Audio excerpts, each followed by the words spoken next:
Hello everyone. स्वागत है आप सभी का हमारे यूट्यूब चैनल पे। आज हम लोग पार्ट्स ऑफ इंजन के बारे में पढ़ेंगे, जो डीजल मैकेनिक का एक पहला चैप्टर बोला जाता है कि डीजल मैकेनिक है, उसका पहले चैप्टर पार्ट्स ऑफ इंजन के बारे में हम लोग पढ़ेंगे। मेरा नाम है प्रणब पांडे और ये जो टोटल क्लास होंगे, टोटल लेक्चर जो होगा वो टोटल बाइलिंगुअल होगा। और ये किसके लिए है? तो ये डीजल मैकेनिक के लिए, हीट इंजन वालों के लिए, एमएमवी वालों के लिए और ट्रैक्टर मैकेनिक के वालों के लिए, चारों ट्रेड के लिए common syllabus parts of engine. और इसकी चर्चा किसमें की गई है? ये जो आप बुक देख रहे हो, नीमी पैटर्न की जो बुक है, ये नीमी पैटर्न की बुक है और इसी बुक से सारे सवाल पूछे जाते हैं। कोई भी ऐसा सवाल नहीं है जो इस बुक से बाहर होते हैं। जैसे आप साइंस पढ़ते हो या कोई भी एग्जाम के लिए पढ़ते हो तो बोला जाता है कि एनसीईआरटी कंपलसरी है। उसी तरह अगर आप टेक्निकल की बात करते हो तो आपको नीमी पैटर्न्स का के किताब को फॉलो करना होगा लाइन बाय लाइन। और मैं कोशिश करूंगा इस वीडियो में कि आपको मैं line by line Nimi pattern पढ़ा दूं, एक एक लाइन को इसमें से कुछ भी ना छोड़ूं। और ये पूरी तरह 100% नीमी पैटर्न पर होगा और ये चारों ट्रेड के लिए कॉमन होगा। और ये जो 10 बाय 10 लिखा हुआ है तो ये एक ऐसा चैप्टर है, पार्ट्स ऑफ एन इंजन एक ऐसा चैप्टर है जिससे आप अगर 2018 के वैकेंसी की बात करें तो उसमें आपके 10 सवाल पूछे गए हैं। किसी में 9, किसी में 10, किसी में 9, किसी में 10। इससे कम सवाल किसी भी शिफ्ट में नहीं पूछा गया, जो कि 6 शिफ्ट में एग्जाम डीजल मैकेनिक के किए गए। उस किसी भी शिफ्ट में 9 या 10 सवाल से कम पूछे नहीं गए। तो ये एक आपका एक बहुत ही इंपॉर्टेंट चैप्टर है और इसी चैप्टर की हम लोग शुरुआत करेंगे। इसमें एक इंजन के कितने पार्ट्स होते हैं, कौन-कौन से पार्ट्स होते हैं, उसके बारे में हम लोग देखेंगे। उसका काम क्या होता है, उसका वो बना किस तरह से होता है, इन सारी चीज़ों की हम लोग चर्चा करेंगे। तो चलिए शुरू करते हैं पार्ट्स ऑफ इंजन। और इसमें हम लोग 2 ही पार्ट्स के बारे में पढ़ेंगे। तो शुरू करते हैं। देखिए, अगर हम बात करें इंजन की कि इंजन क्या है, तो आपके नज़र में सबसे पहले जो आता है, वो आप लोग सभी लोग इस इंजन से वाकिफ़ होंगे। और दूसरी चीज़ क्या आता है कि कार किस इंजन से चलता है, या फिर आपके नज़र में एक मोटरसाइकिल आता है कि ये एक बाइक है, उसका इंजन। तो अगर मैं इंजन की बात करूँ, तो ये आपके कॉमन है, सभी ने देखा होगा। ये आप अंदरूनी देखे, नहीं देखे वो अलग मैटर है, लेकिन ये तो आपने सबने देखा होगा। अगर आप देखते हो तो कभी सोचा है कि ये इंजन चलता कैसे? अगर मैं ये हैंडल देता हूँ, हैंडल घुमाता हूँ, तो ऐसा क्या होता है कि 2 राउंड 3 राउंड घुमाने के बाद ये खुद मोमेंटम ले लेता है, खुद संवेग प्राप्त कर लेता है और वो चलता रहता है। हमने डीजल डाला, पेट्रोल डाला, तो पेट्रोल आखिर वो जाता कहाँ है? जलता है, तो आखिर जलता कैसे है? क्या-क्या पार्ट्स उसमें सम्मिलित होते हैं, जलाने में सहायक होते हैं, कैसे जलता है, कैसे उसे एनर्जी प्राप्त होती है? उन सब सारी चीज़ों के बारे में हम लोग इस चैप्टर में पढ़ेंगे, मेन पार्ट्स ऑफ इंजन के बारे में। देखिए, अगर मैं ये ओवरऑल इसकी बात करूँ, मैं इस इंजन की बात करूँ, तो इस इंजन में आप देख रहे होंगे कि बहुत बड़ा चक्का है। ये एक बहुत बड़ा चक्का है। आप यहाँ पे फ्यूल डालते हो, यहाँ पे क्या करते हो? फ्यूल डालते हो। अगर आप फ्यूल डालते हो, फ्यूल में आप क्या डालते हो? डीजल डालते हो। मैं इस इंजन की बात कर रहा हूँ, इसमें डीजल ही डाला जाता है। डीजल की जगह कोई-कोई अगर पेट्रोल इंजन है, तो पेट्रोल भी उसमें डाला जाएगा, जैसे कार है। कार में डीजल प्लस पेट्रोल दोनों डाला जाता है। डीजल या पेट्रोल दोनों डाले जाते हैं इसमें। लेकिन अगर मैं इसकी बात करूँ, मैं इसकी बात बाद में करूँगा, मैं इसकी बात पहले करता हूँ। ये क्योंकि ये कॉमन है, सभी जगह पाया जाता है, सभी लोगों ने इसको देखा भी होगा। कुछ लोगों के घर में भी होगा। खेत के पटवन के लिए प्रयोग करते हैं, मोटर पानी निकालने के लिए प्रयोग करते हैं, बिजली के लिए प्रयोग करते हैं, तो अलग-अलग चीज़ों के लिए प्रयोग करते हैं। तो मैं इसकी बात करता हूँ। ऐसा क्या होता है कि हम लोगों ने हैंडल मारा, हैंडल घुमाया, तो ये इसके साथ ये घूमता है। ये इसके साथ घूमता है और कुछ देर के बाद क्या होता है कि यहाँ से आपका, अगर मैं बात करूँ, यहाँ से आपका धुआँ निकलता है। और स्टार्टिंग में धुआँ ज़्यादा होता है, फिर धुआँ कम हो जाता है और ये फिर अपने मोमेंटम, अपने स्पीड को वो पकड़ लेता है, गेन कर लेता है। तो इसमें क्या-क्या पार्ट्स यूज़ होते हैं, क्या-क्या पार्ट्स होते हैं, इसकी हम लोग चर्चा करेंगे। अगर बात मैं करूँ मोटरसाइकिल की, तो ये आप लोगों ने सबने देखा होगा कि ये मोटरसाइकिल है। कुछ लोगों के पास होगा, कुछ लोग चलाते भी होंगे, कुछ लोग सर्विसिंग कराने गए होंगे, तो आपने देखा होगा कि ये जब खोलता है, तो क्या बोलता है? इंजन में काम करना होगा। और लोग इंजन में काम कराने से डरते हैं। क्यों? क्योंकि एक बार इंजन खुल गया तो फिर उसमें वो एफिशिएंसी नहीं हो जाती है, वो एफिशिएंसी नहीं रह जाती है, उसमें धुआँ देने लगता है या बहुत सारी चीज़ें होने लगती है। तो आप देख पा रहे होंगे कि ये क्या है? आप ये देख पा रहे हो कि यहाँ पर ये आपका एक ब्लॉक है, एक एल्युमीनियम का बना हुआ है। अगर बात करें हम मोटरसाइकिल की, तो ये क्या है? एल्युमीनियम का बना हुआ है। यहाँ पर भी कुछ चीज़ें हैं। यहाँ पर आप देख रहे हो कि चैन टाइप का है, ये आपका एक गियर है। इसमें आप देखोगे तो यहाँ पर एक पिस्टन है। अगर इसको मैं यहाँ लेके आऊं, इस चीज को मैं ये इंजन को मैं यहाँ लेके आऊं, तो आपको कुछ इस प्रकार दिखेगा कि इसमें क्या है, बहुत सारे गियर हैं। यहाँ पर आप देखोगे तो ये क्या है, कुछ एक बाहरी संरचना है, बाहरी ढांचा है जिसके अंतर्गत सारी चीजें रखी गई है। इसमें आप ऊपर देखोगे, ये जो ऊपर वाला पार्ट है, यहाँ पर आप देखोगे ऊपर वाला पार्ट है, तो ये ऊपर वाला पार्ट यहाँ दिख रहा है। आखिर ऐसा क्या होता है कि हम लोग किक लगाते हैं या सेल्फ स्टार्ट देते हैं, तो कुछ ही देर के बाद वो चलना शुरू कर देता है, वो अपने मोमेंटम को प्राप्त कर लेता है और हम लोग डीजल इंजन या पेट्रोल डालते हैं, उसके अनुसार वो चलता है। तो आखिर और यहाँ पीछे आप यहाँ पर आप देखोगे साइलेंसर होता है जिससे धुआं भी निकलता है। आखिर जलता कैसे है, ये सारी चीजों को हम लोग चर्चा करेंगे। तो एक ब्रीफ डिस्कशन में बता दूं कि इसमें क्या क्या पार्ट्स होते हैं, उसके बाद एक एक करके हम लोग चर्चा करेंगे। जो आपके नीमी पैटर्न की बात की जाए, अगर आपके नीमी पैटर्न की बात की जाए तो नीमी पैटर्न में बहुत सारे पार्ट दिए हुए हैं जिसके बारे में आपको पढ़ना है। अगर आप किसी और बुक को फॉलो कर रहे हो, किसी भी बुक को आप फॉलो कर रहे हो, मैं नहीं कह रहा कि आप इसी किताब को पढ़ो, लेकिन मैं जरूर कहूंगा कि आप किसी किताब को पढ़ो ना पढ़ो, लेकिन नीमी पैटर्न वाले किताब को जरूर पढ़ो, क्योंकि इसी से 100% सवाल पूछे जाएंगे। किसी और बुक से पूछे जाएं या ना जाएं, लेकिन नीमी पैटर्न से जरूर पूछे जाएंगे। और मार्केट में बहुत सारी ऐसी किताबें अवेलेबल है जिसको आप लोग फॉलो कर रहे हो, जो कि 100% निमी पे आधारित नहीं है। बहुत सारे चैप्टर उसमें है जो कि निमी पैटर्न में दिए हुए हैं, लेकिन उसमें नहीं दिए हुए। अब निमी पैटर्न की किताब कहाँ से मिलेगी आपको? क्या खरीदनी पड़ेगी? बिल्कुल नहीं। आप लोग एक साइट है वहां जाओगे, भारत स्किल, भारत स्किल पे जाओगे। यहाँ पर जैसे ही आप इस साइट को खोलोगे तो वहां पर बहुत सारे ऑप्शन मिलेंगे, लेकिन वहां पर जाना है सीटीएस में। आप जैसे सीटीएस में जाओगे तो वहां पे बहुत सारे ट्रेड खुलेंगे, और जो आपका रिक्वायर्ड ट्रेड होगा उस ट्रेड पे आप क्लिक करके अपने की ट्रेड की किताब को हिंदी या इंग्लिश, तमिला, तमिल, बांग्ला जैसे है, आप अपने सुविधा अनुसार डाउनलोड कर सकते हैं और उसको पढ़ाई कर सकते हैं। तो देखिए इसमें क्या क्या पार्ट्स दिए हुए हैं। सिलेंडर ब्लॉक है, सिलेंडर हेड है, पिस्टन है, कनेक्टिंग रॉड है, ये आपको सारे लिस्ट दिए हुए हैं। अब ये लग रहा हो कि सर ये क्या-क्या नया-नया चीज़ें हैं, तो मैं आपको बताता हूँ, एक-एक करके एक-एक चीज़ की चर्चा करेंगे। तो आप देखिए, अगर मैं इसकी बात करूँ, अभी मैं बात कर रहा था किसकी? इसकी बात कर रहा था, या फिर मैं इसकी बात कर रहा था। तो आप यहाँ देख रहे हो कि ये क्या है आपका? यहाँ पर आप देखोगे तो यहाँ पर ये आपका हिस्सा दिख रहा है आपको। ये जो टोटल हिस्सा है, ये चौखुट सा जो हिस्सा मैं यहाँ बना रहा हूँ, इस हिस्से के अंदर दहन की प्रक्रिया होती है। आप यहाँ से पेट्रोल या डीजल डालते हो और यहाँ से दहन की प्रक्रिया होती है, जिसके अंदर बहुत सारे पार्ट्स लगे होते हैं। वो पार्ट्स क्या-क्या होते हैं? अगर मैं इसी को अलग से बनाऊं, अलग पार्ट में करूं, तो आपको कुछ इस तरह से दिखेगा, ये इस तरह से दिखेगा। ये उसी को मैंने अलग कर दिया है। आप यहाँ देखोगे तो यहाँ पर ये कुछ चीजें दिख रही है, गोल गोल सा, यहाँ पर एक रॉड दिख रहा है, यहाँ पे कुछ और दिख रहे हैं। तो इसको मैंने फिर यहाँ सिंप्लीफाई करके इसको यहाँ रखा है। ये किसी एक कास्ट आयरन या कोई भी जो ब्लॉक है उसके अंतर्गत ये सारे इक्विपमेंट इसमें शिफ्ट होते हैं, कि जिसमें ये सारा सामान लगा होता है। अभी क्या है नहीं है इसकी चिंता छोड़ दीजिए, मैं सारी चीजों को डिस्कस करूंगा। ये क्या है नहीं है उसके लिए, जिसमें ये रखा रहता है, ये मान लिया जाए इसके अंदर बना हुआ है, तो ये बना हुआ है तो क्या है? एक ब्लॉक है। ये क्या है? एक ब्लॉक है। और ये ब्लॉक है तो ब्लॉक कैसा ब्लॉक है? इसको कहते हैं सिलेंडर ब्लॉक। इसको कहते हैं सिलेंडर ब्लॉक। ध्यान दीजिएगा, सिलेंडर ब्लॉक क्या है? तो सिलेंडर ब्लॉक जिसके अंतर्गत ये सारे इक्विपमेंट्स लगे होते हैं, जो कि एक फंडामेंटल या आधारभूत संरचना। सिलेंडर ब्लॉक क्या हो गया? एक आधारभूत संरचना हो गई। आधारभूत संरचना जो होती है उसी को सिलेंडर ब्लॉक कहा जाता है, जिसके अंतर्गत ये सारे इक्विपमेंट लगे होते हैं। और ये सारे इक्विपमेंट क्या क्या है इसकी भी हम लोग चर्चा करते हैं। देखिए, ये आप देख रहे हो कि यहाँ पे आग लग रहा है। यहाँ पर क्या हो रहा है? आग की प्रक्रिया हो रही है, आग जल रहा है। आग किस पे जल रहा है? तो ये एक आपका गोल सा ऑब्जेक्ट है जिस पे आग जल रहा है, और जिस पे जल रहा है उसको क्या कहते हैं? इसको कहते हैं हम लोग पिस्टन। ये क्या कहलाता है? पिस्टन कहलाता है। ठीक है, ये पिस्टन कहलाता है। अब ये पिस्टन ऊपर नीचे कैसे होता है? ये पिस्टन क्या होता है? कुछ देख रहे हो आप ऊपर है, कुछ मीडियम में है, कुछ नीचे है। तो आखिर ये ऊपर नीचे हो कैसे रहा है? देखो, ये अपसाइड डायरेक्शन में है, ये ऊपर की तरफ है, ये नीचे है थोड़ा सा, ये उससे नीचे है, ये उससे थोड़ा ऊपर है, ये सबसे ऊपर है। तो ये अलग अलग स्थिति में कैसे है? तो इसकी स्थिति में आने के लिए एक यूज किया जाता है जिसको कहा जाता है क्रैंक शाफ्ट। यहाँ पे क्या है? ये क्रैंक शाफ्ट है।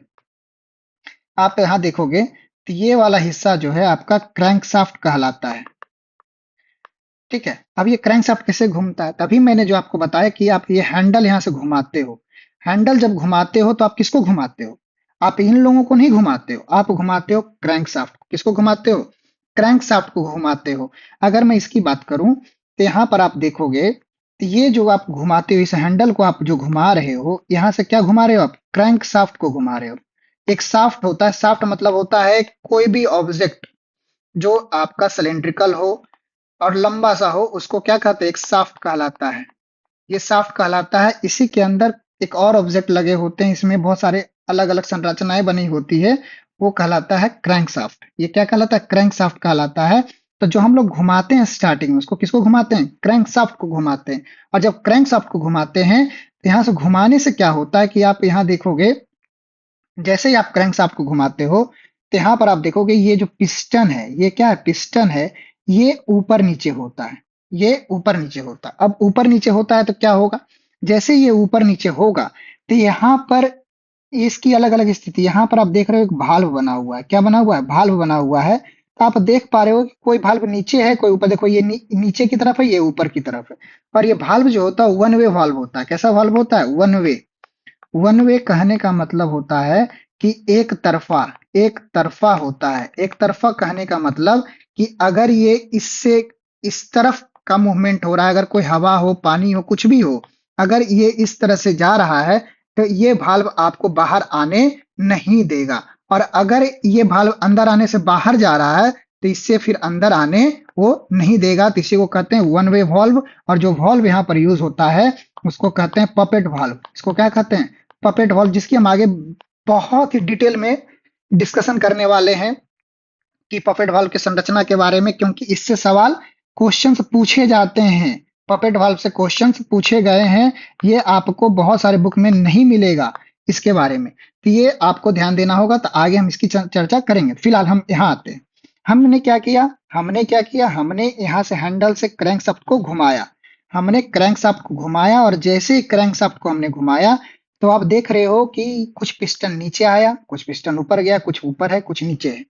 तो जैसे ही पिस्टन नीचे आता है तो ये भाल्व जो होता है, देखिए भाल्व नीचे की तरफ आ गया है। तो भाल्व खुल जाता है और खुलने से क्या होता है? यहाँ से अब डीजल हो, पेट्रोल हो, कैसे उसमें आता है, एंट्री करता है। अगर पेट्रोल इंजन है तो यहाँ पर क्या आएगा? पेट्रोल आएगा। डीजल है तो डीजल एयर फ्यूल मिक्सचर आएगा। अगर पेट्रोल है तो पेट्रोल और हवा का मिश्रण आएगा। तो जो भी है वो आगे हम चर्चा करेंगे बृहद रूप से। फिलहाल आप थोड़ा सा समझो, आइडिया, बेसिक आइडिया ले लो कि क्या होता है। जैसे ये नीचे आया, यहाँ पर जैसे ये नीचे आएगा तो यहाँ पर क्या होगा? एयर और फ्यूल का मिक्सचर आएगा, यानी कि पेट्रोल और हवा का मिश्रण आया। ये अभी हम घुमा रहे हैं। अभी हम अपने हाथ से ही, अपने हैंडल से, हाथ से ही हैंडल को घुमा रहे हैं। अब घुमाया, नीचे आया। नीचे आने से क्या होगा? इसमें हवा और मिश्रण भर गया। भर गया। अब फिर अगली बार घुमाया हमने, क्या किया? फिर यहाँ तक आया तो नीचे आया। फिर यहाँ से अगर हैंडल ऊपर की ओर गया, यहाँ से यहाँ घुमाया हमने, तो ये क्या होगा? पिस्टन ऊपर की तरफ जाएगा। और जैसे ही ऊपर की तरफ जाएगा तो ये हवा और मिश्रण क्या होगा? दबेगा। क्या होगा? दबेगा, ऊपर की तरफ जाएगा। तो अगर पेट्रोल इंजन है तो यहाँ पे स्पार्क प्लग लगा होता है। और अगर डीजल इंजन होता है तो यहाँ पर कुछ नहीं लगा होता है। यहाँ पर क्या होता है? यहाँ पर आपका कंप्रेशन से, दबाव से क्या होता है? इतना दबाव हो जाता है कि गर्मी से कारण यहाँ पर आग लग जाती है। और आग लगने के कारण, जब आग लगेगा यहाँ पर, तो ये क्या करता है? इसको, जैसे देख रहे हो आप, यहाँ पे जल गया। जल गया। अब जलने के बाद होगा क्या? होगा, कोई भी गैस जब जलती है तो उसका आयतन क्या होता है? बढ़ जाता है। आयतन, गैस का आयतन जलने से क्या होता है? गैस का आयतन बढ़ जाएगा। और जैसे ही आयतन बढ़ेगा बढ़ेगा तो क्या करेगा? पिस्टन को नीचे की तरफ ढकेलेगा। पिस्टन को नीचे की तरफ ढकेलेगा। नीचे की तरफ पिस्टन आएगा। तो जैसे ही पिस्टन नीचे की तरफ आता है तब हम लोग क्या करते हैं? हैंडल को छोड़ देते हैं। क्यों? क्योंकि दबाव के कारण क्या होगा? पिस्टन नीचे की तरफ आएगा। और जैसे ही पिस्टन नीचे की तरफ आएगा तो क्रैंक शाफ्ट को, इस शाफ्ट को खुद से घुमाएगा। क्या करेगा? वो खुद से घुमा देगा। और यहाँ पर घुमा देता है तो क्या होता है? हम लोग हैंडल को निकाल लेते हैं। और जैसे ही हैंडल को निकालते हैं तो फिर एक ऐसा, इतना जोर से ये पावर जनरेट करता है, इतना पावर ये देता है कि इसमें मोमेंटम जनरेट हो जाता है, संवेग पैदा हो जाती है। और संवेग, मोमेंटम के कारण फिर वो अगला राउंड, क्रैंकशाफ्ट अगली बार वो खुद घूम जाता है। अगली बार वो क्या करेगा? फिर खुद से ही घूमेगा। और घूमेगा तो पिस्टन ऊपर की तरफ फिर से जाएगा। और ऊपर की तरफ पिस्टन जाएगा तो यहाँ इस समय क्या होगा? इस समय जो धुआं या फिर जो जला हुआ होगा ईंधन और हवा का मिश्रण वो बाहर की तरफ निकल जाता है, और यही संवेग के कारण फिर खुद से घूमता रहता है, घूमता रहता है, घूमता रहता है, घूमता रहता है, और वो सारी प्रक्रियाएं होती रहती है। ये आपको मैंने शॉर्ट में, कम समय में, एक जो एक समरी सारांश रूप से बता दिया, और इसको आपको डिटेल में पढ़ना है, पूरे सिलेबस में यही डिटेल में पढ़ना है। अब कहोगे कि सर मैंने तो एक दो बार घुमाया हैंडल को, यहाँ पर आप देखोगे तो मैंने तो एक दो बार घुमाया हैंडल को। अब एक दो बार घुमाया तो क्या इसमें ऐसा हो गया कि पावर तो आपने बोला कि पिस्टन है, पिस्टन में आग लगती है, आग लगती है तो क्या होता है, पिस्टन नीचे की तरफ जाता है। पिस्टन जब नीचे की तरफ जाता है तो यहाँ पर ये जो पिस्टन नीचे की तरफ जाता है तो क्रैंकशाफ्ट को क्या करेगा, ये घुमाएगा। अब घुमाएगा तो ऐसा क्या होगा कि एक ही बार घुमाएगा, ये पावर देगा, तो एक ही बार घुमाने के बाद ये दूसरी बार कैसे घूम जाएगा, ऐसा क्या हुआ कि दूसरी बार घूम जाएगा। तो इसके लिए यहाँ पर एक बहुत ही भारी, आप देख पा रहे हो, बहुत ही भारी ऑब्जेक्ट लगा हुआ रहता है, जिसको कि कहा जाता है फ्लाई व्हील। जिसको क्या कहा जाता है, फ्लाई व्हील कहा जाता है। और ये आप देखोगे कि हर इंजन के अनुसार इसका साइज बड़ा या छोटा होता रहता है। क्या होता है, बड़ा या छोटा होता है। ये किस पे निर्भर करता है, ये आगे हम आपको बताएंगे, जब फ्लाईव्हील की चर्चा करेंगे तो हम बताएंगे किसका बना होता है, ये बड़ा छोटा क्यों होता है। लेकिन आप देखोगे कि ये बहुत ही भारी होता है। क्यों भारी होता है, क्योंकि जितना भारी होगा उतना ही ज्यादा क्या करेगा, ये जड़त्व पैदा करेगा। जड़त्व पैदा करेगा यानी कि इनर्शिया पैदा करेगा। और इनर्शिया के बारे में आप लोग जानते हैं, जड़त्व के बारे में जानते हैं कि अगर कोई ऑब्जेक्ट, कोई वस्तु गति में है तो क्या करेगा, गति में ही रहना चाहेगा। अगर स्थिर अवस्था में है तो स्थिर में ही रहना चाहेगा। तो यहाँ पर जैसे हमने इसको क्या किया, गति दिया, और गति दिया तो उसमें क्या होगा, वो गति में ही रहना चाहेगा। इसलिए जब पावर पिस्टन में क्या होता है, जैसे ही आग लगती है और वो पावर जनरेट करता है तो नीचे आता है, नीचे के बाद क्या करता है, ये ऊपर की तरफ जाता है, और ये मोमेंटम, ये रोटेशन चलता रहता है, चलता रहता है। अब जब हम लोग हैंडल लगाते हैं तो इसीलिए भारी चलता है, क्योंकि यहाँ पर ये किसकी वजन क्या होती है, बहुत ज्यादा होती है, इसलिए ये ज्यादा भारी होता है। ठीक है, एक छोटा छोटा आपको आइडिया हो गया होगा। अगर नहीं समझ में आया कोई बात नहीं, हम लोग डिटेल में फिर से रिवीजन करेंगे, एक एक ऑब्जेक्ट को पढ़ेंगे। तो शुरू करते हैं हम। अगर मैं बात करूं इंजन की, तो इंजन आप जैसे बोलते हो तो ये सारी चीजें आपकी नजर में आती है। इसके बारे में हम लोग चर्चा करेंगे, ये प्रकार का इंजन, इस प्रकार का इंजन। और एक इंजन ये भी आपके ध्यान में होना चाहिए कि ये आपका ट्रेन है। ट्रेन में इंजन जो होता है, वो पहले की अगर बात करें तो यहाँ पर क्या होता है, ये इंजन, यहाँ कोयला जल रहा है, यहाँ पर आपका आग लग रहा है, और यहाँ से आपका धुआं निकल रहा है। तो ये कैसे काम करता है, इस सब सारी चीजों के बारे में चर्चा करेंगे हम। लेकिन आपको धैर्य रखना पड़ेगा, ध्यान से सुनना पड़ेगा। अब बात करते हैं हीट इंजन। इंजन होता क्या है, इंजन क्या होता है कि इंजन में हम लोग एक ऐसा ऑब्जेक्ट, एक ऐसा मैकेनिकल ऑब्जेक्ट होता है जिसमें कि हम लोग क्या देते हैं, फ्यूल देते हैं। और ये फ्यूल कैसा हो सकता है, डीजल भी हो सकता है और पेट्रोल भी हो सकता है। डीजल और पेट्रोल देते हैं, और ये क्या करता है, डीजल और पेट्रोल को यहाँ पे जलता है। जलने से क्या होता है, उष्मा पैदा होती है। उष्मा यानी कि हीट जनरेट होता है, हीट पैदा होता है। और हीट पैदा होकर फिर क्या होता है, यहाँ पर ये पावर जनरेट करता है, पावर पैदा करता है। और ये पावर कैसा होता है, ये यांत्रिक ऊर्जा पैदा करता है। क्या करता है, यांत्रिक ऊर्जा पैदा करता है। यानी कि अगर हम कहें कि हीट इंजन एक ऐसा इंजन है जिसमें जो कि रासायनिक ऊर्जा, फ्यूल क्या है, एक रासायनिक है, रसायन है, रासायनिक है। तो रासायनिक ऊर्जा को क्या करता है, उष्मा ऊर्जा में परिवर्तित करता है, और उष्मा ऊर्जा को यांत्रिक ऊर्जा में पैदा परिवर्तित करता है। तो फ्यूल क्या हो गया, यहाँ पर देखिए, इसको अगर शॉर्ट टर्म में करें तो रासायनिक से यहाँ पर उष्मा हो गया, उष्मा में, और उष्मा से फिर क्या हो गया, पावर में, और पावर यानी कि यांत्रिक में। ये आपका हीट इंजन हो गया। हीट इंजन की परिभाषा क्या हो गई कि ऐसा मैकेनिकल इंजन, ऐसा इंजन जो कि रासायनिक ऊर्जा को उष्मा ऊर्जा पर परिवर्तित करते हुए फिर यांत्रिक ऊर्जा में परिवर्तित करता है। और ये सवाल एग्जाम में पिछली बार 2018 में आया हुआ है कि हीट इंजन क्या है, किस ऊर्जा में परिवर्तित करता है, तो रासायनिक ऊर्जा को किस में परिवर्तित करता है, यांत्रिक ऊर्जा में परिवर्तित करता है। रासायनिक को यांत्रिक में, रासायनिक में क्या हो गया, फ्यूल हो गया, ईंधन हो गया जो आप डीजल पेट्रोल डाल रहे हो। और यांत्रिक क्या हो गया, जो हम इससे पावर जनरेट कर रहे हैं, क्या कर रहे हैं, पावर जनरेट कर रहे हैं, वही आपका यांत्रिक ऊर्जा हो गया। अब हीट इंजन कितने प्रकार के होते हैं, तो दो प्रकार के होते हैं, इंटरनल कंबशन और एक्सटर्नल कंबशन। इंटरनल कंबशन क्या होते हैं, आंतरिक दहन होता है इसमें, आंतरिक दहन होता है, और ये बाह्य दहन होता है। बाह्य दहन मतलब और आंतरिक दहन का मतलब क्या होता है कि मैंने जो आपको यहाँ बताया, ये आपको मैंने जो बताया, तो यहाँ पर दहन की जो भी प्रक्रिया होगी, ये इसके अंदर ही होगा। किसके अंदर? इसके अंदर ही होगा। ये ब्लॉक के अंदर ही दहन की प्रक्रिया होगी, तो ये क्या हो गया? इंटरनल कंबशन, आंतरिक दहन हो गया। लेकिन अगर मैं बात करूं इसकी, ट्रेन की, तो दहन यहाँ हो रहा है और पिस्टन यहाँ काम कर रहा है। तो इसलिए इसको क्या कहेंगे? ये हो गया बाह्य दहन, यानी कि external combustion, external combustion engine, यानी कि इसको ईसी इंजन भी कहलाता है। क्लियर है बात? चले अब आगे चलते हैं। अब इसके आगे भी होता है पेट्रोल इंजन, ऐसा इंजन, इसको भी अलग अलग तोड़ेंगे आगे हम चल के। ये 2 स्ट्रोक और 4 स्ट्रोक में टूटेगा, जिसकी हम अलग से चर्चा करेंगे। एक वीडियो में बताऊंगा कि हीट इंजन के किस कितने प्रकार होते हैं, किस किस आधार पे, बहुत सारे बेसिस होते हैं, बहुत सारे आधार पर होते हैं। आधार बहुत सारा होता है, जैसे सिलेंडर का आधार होता है, और भी बहुत सारे आधार होते हैं इसके, तो वो मैं आगे बताऊंगा उसको। लेकिन फिलहाल अभी हम इस टॉपिक में पढ़ रहे हैं कि इंजन के क्या क्या पार्ट्स होते हैं, उसके फंक्शंस के बारे में पढ़ेंगे, फिर हम बात करेंगे। ठीक है? आप बात करते हैं कि पहला क्या होता है। अगर देखो वही चीज है, उसको मैंने यहाँ छोटा कर दिया, जो आपने देखा था ग्रीन वाला पार्ट, इसको मैंने यहाँ छोटा करके यहाँ पे आपको डिटेल में बताया गया। देखिए होता क्या है, ये जो ब्लॉक है, यहाँ पर ध्यान से देखिएगा आप, तो ये एक ब्लॉक यहाँ पर है, और एक नीचे आपको दिख रहा होगा, और यहाँ पर आपको एक अलग दिख रहा होगा, येलो येलो टाइप का। ध्यान से देखिएगा, ये जो पीला वाला हिस्सा है, ये अलग से दिख रहा होगा यहाँ पर, और ये ऊपर दिख रहा होगा, यहाँ पर छेद दिख रहा है, आपको एक होल दिख रहा है। ठीक है? और यहाँ नीचे आपको एक डब्बा दिख रहा है। ये क्या क्या होता है, इसकी हम चर्चा करते हैं। देखो, ये जो होल दिख रहा है आपको, यहाँ ध्यान दीजिएगा, ये जो येलो रेड रेड मैं बता रहा हूँ, ये जो मैं रेड रेड कर रहा हूँ, देखो ध्यान से, ये जो रेड है, ये क्या है? ये कहलाता है सिलेंडर। क्या कहलाता है?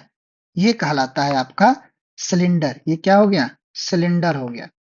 इसी के अंदर क्या होता है? इसी के अंदर सिलेंडर लाइनर लगे होते हैं। लाइनर क्या होता है मैं बताऊंगा आगे। इसी के अंदर क्या होता है? पिस्टन होता है। इसी के अंदर क्या होता है? पिस्टन होता है। अब पिस्टन किससे कनेक्टेड होता है? पिस्टन किससे जुड़ा होता है? तो यहाँ पर एक लगा होता है क्रैंक शाफ्ट। क्या लगा होता है? Crank shaft. और पिस्टन किससे जुड़ा होता है? क्रैंक शाफ्ट से जुड़ा हुआ होता है। किससे? क्रैंक शाफ्ट से जुड़ा हुआ होता है। ठीक है? किसकी मदद से? तो यहाँ पर होता है पिस्टन रड की मदद से। पिस्टन रॉड की मदद से। ठीक है?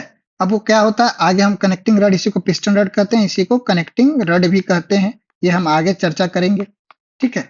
अब देखो, यहाँ से इससे कनेक्टेड होता है। नीचे आपका एक बना हुआ है, एक एक क्या है, आप कह सकते हो एक बकेट टाइप का बना हुआ है, जिसमें कि क्या होते हैं, इसी के अंदर रखा हुआ होता है आपका मोबिल। मोबिल जिसको आप लोग आसान भाषा में कहते हैं, और टेक्निकल भाषा जो किताबी भाषा है उसको कहते हैं इंजन ऑयल। क्या कहलाता है? Engine oil. आप कहोगे सर यहाँ पर इंजन ऑयल की क्या आवश्यकता है? बाद में बताऊंगा मैं, आगे चलो आपको बताऊंगा।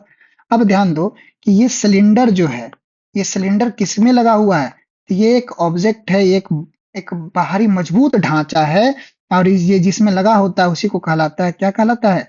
ये कहलाता है सिलेंडर ब्लॉक। क्या कहलाता है? सिलेंडर ब्लॉक कहलाता है। क्या कहलाता है? सिलेंडर ब्लॉक कहलाता है। और इसके ऊपर जो इसको ढका हुआ, जो इसको ढकेगा, वो क्या कहलाता है? ये कहलाता है आपका सिलेंडर हेड कहलाता है। मैं आपको आगे चर्चा करूंगा। ठीक है? अब अगर मैं इसको रफ डायग्राम में बनाऊं, तो रफ डायग्राम में जब मैं जैसे ही बनाऊंगा, तो आपको क्या मिलेगा? देखो, अगर मैं इसको एक रफ डायग्राम बनाता हूं, तो ये आपका क्या हो गया? ये आपका जो ग्रीन वाला पार्ट था, वो था, और इसमें आप देख रहे हो ये जो होल दिख रहा है, ये होल को मैंने यहाँ बनाया है। ठीक है? अब देखो, ये हो गया। अब यहाँ पर एक पिस्टन कनेक्टेड होते हैं। क्या होता है? पिस्टन कनेक्टेड होता है। पिस्टन कनेक्टेड होता है। पिस्टन किससे जुड़ा हुआ होता है? कनेक्टिंग रॉड से। कनेक्टिंग रॉड जुड़ा होता है क्रैंक शाफ्ट से। अगर मैं यहाँ पिस्टन, ये हो गया, ये पिस्टन हो गया, और ये इससे जुड़ा हुआ है, कनेक्टिंग रॉड से जुड़ा हुआ है। उसी तरह दोनों केस में, चारों केस में होगा। मैं आपको दो ही बता रहा हूँ। अब ये क्या होता है कि अगर पिस्टन नीचे की तरफ जाएगा, ध्यान देना, अगर पिस्टन नीचे की तरफ जाएगा, तो क्रैंक शाफ्ट को क्या करेगा? घुमाएगा। क्या करेगा? घुमाएगा। फिर अगर ये नीचे आया, तो ये ऊपर जाएगा। यह इसका अलग अलग ऑर्डर होता है, लेकिन बस इतना ही समझो कि अगर ये नीचे आया, इसको घुमाया। अब अगर ये नीचे आया, उसको घुमाया। ओह, मिट गया यार। चलो मैं फिर से बनाता हूँ, आप देखो। ये हो गया, ये हो गया। यहाँ पर क्या हो गया आपके पिस्टन, देखो ये आपका पिस्टन हो गया, जुड़ा हुआ किससे है? जुड़ा हुआ है आपका क्रैंकशाफ्ट से। ये क्रैंकशाफ्ट लगा हुआ है, इससे जुड़ा हुआ है, ये इससे जुड़ा हुआ है। अब ये नीचे ऊपर जाएगा तो क्या करेगा? इसको रोटेट करेगा, इसको रोटेट करेगा, इसको घुमाएगा तो ये ऊपर नीचे की प्रक्रिया होगी। तो यहाँ पर जो सिलेंडर लगा हुआ है, सिलेंडर जिसमें लगा हुआ है वो कहलाता है सिलेंडर ब्लॉक। ये क्या कहलाता है? सिलेंडर ब्लॉक कहलाएगा, सिलेंडर ब्लॉक कहलाएगा। और यहाँ पर जहां पे क्रैंक शाफ्ट लगा हुआ होता है, इसको कहलाता है ये क्रैंक केस कहलाता है, क्रैंक केस कहलाता है। और यहाँ पर मोबिल जिसको इंजन ऑयल कहलाता है, ये कहलाता है वायल संप कहलाता है, या इसी को वायल पैन भी कहते हैं। ठीक है, चलो अब बात करते हैं सिलेंडर हेड की। सिलेंडर हेड होता क्या है? ये सारे पार्ट्स है जो आपको ध्यान रखने हैं। क्या क्या पार्ट्स होते हैं मैं एक बार नाम बोल देता हूँ। सिलेंडर ब्लॉक होता है, सिलेंडर हेड होता है, पिस्टन होता है, कनेक्टिंग रड होता है, क्रैंक शाफ्ट होता है, कैम शाफ्ट होता है, वायल संप होता है, फ्लाईव्हील होता है, fuel filter, oil filter, air cleaner. ये सारी चीजें हैं और इन सारी चीजों के बारे में आपको पढ़ना ही पढ़ना है। आप इसमें से किसी भी को भी स्किप नहीं कर सकते कि एग्जॉस्ट मैनिफोल्ड को हमने हटा दिया, इंटेक मैनिफोल्ड को हटा दिया, या रॉकर असेंबली को हटा दिया, अल्टरनेटर को, किसी भी चीज को आप नहीं हटा सकते हो, क्योंकि इस चैप्टर से आपके 10 सवाल पूछे जाएंगे। और ये आपको 10 में 10 अगर आप कर लेते हो तो आपका पास होना बहुत ही आसान हो जाएगा। ठीक है, चलिए अब बात करते हैं सिलेंडर ब्लॉक की। तो आप देखो यहाँ पे मैंने आपको बताया था कुछ देर पहले कि ये देखो होल, जो गोल सा होल बना हुआ है, यही क्या है? सिलेंडर है। क्या है? ये एक सिलेंडर है, बेलनाकार जो होल होता है, देखो यहाँ पे ये क्या है? आपका सिलेंडर है। इसी के अंदर क्या लगा हुआ रहेगा? पिस्टन लगा हुआ रहेगा। पिस्टन होगा वो ऊपर नीचे का, देखो यहाँ पर पिस्टन होंगे जो नीचे की तरफ आएंगे। ये जो पूरी संरचना है, ये क्या है? पूरी संरचना है, यही क्या है? आपका सिलेंडर ब्लॉक है। पूरी संरचना क्या है? सिलेंडर ब्लॉक है। अब बात करते हैं क्या है सिलेंडर ब्लॉक, जिसे इंजन ब्लॉक के रूप में भी जाना जाता है। एक आंतरिक दहन इंजन का संरचनात्मक ढांचा है, या फंडामेंटल ढांचा है, फंडामेंटल स्ट्रक्चर है, कुछ भी आप इसको बोलो, लेकिन ये एक सिलेंडर ब्लॉक है। अब बात करते हैं बना किसका होता है। तभी मैंने आपको दो चीजें दिखाई। एक मैंने आपको दिखाया क्या? मैंने आपको दो चीजें दिखाई। एक मैंने दिखाया जनरेटर का, जनरेटर मैंने दिखाया आपको। फिर मैंने एक दिखाया बाइक का। फिर आप देखे होगे ट्रक या कार का देखे होगे। तो ये तीनों चीजों में आप एक चीज देखोगे कि जनरेटर वाला जो है ये बहुत ही हार्ड है। क्या है? बहुत ही हार्ड, मतलब कठोर है, बहुत ही भारी है। तो ये क्या इसका बना हुआ है? कास्ट आयरन का बना हुआ होता है। अगर मैं बाइक की बात करूं तो ये एल्यूमिनियम एल्लॉय, एल्यूमिनियम एल्लॉय कहने का मतलब अल्युमिनियम मिश्र धातु का बना होता है। तो लेकिन अगर आपसे सवाल पूछा जाता है कि कास्ट आयरन सिलेंडर ब्लॉक बना किसका होता है, तो कहोगे सर ये बना होता है कास्ट आयरन का। किसका बना होता है? कास्ट आयरन का बना होता है। क्यों बना होता है कास्ट आयरन का? कभी समझे हो इसको? इसको समझने की कोशिश किए हो कि आखिर कास्ट आयरन का होता है तो कास्ट आयरन का होता क्यों है?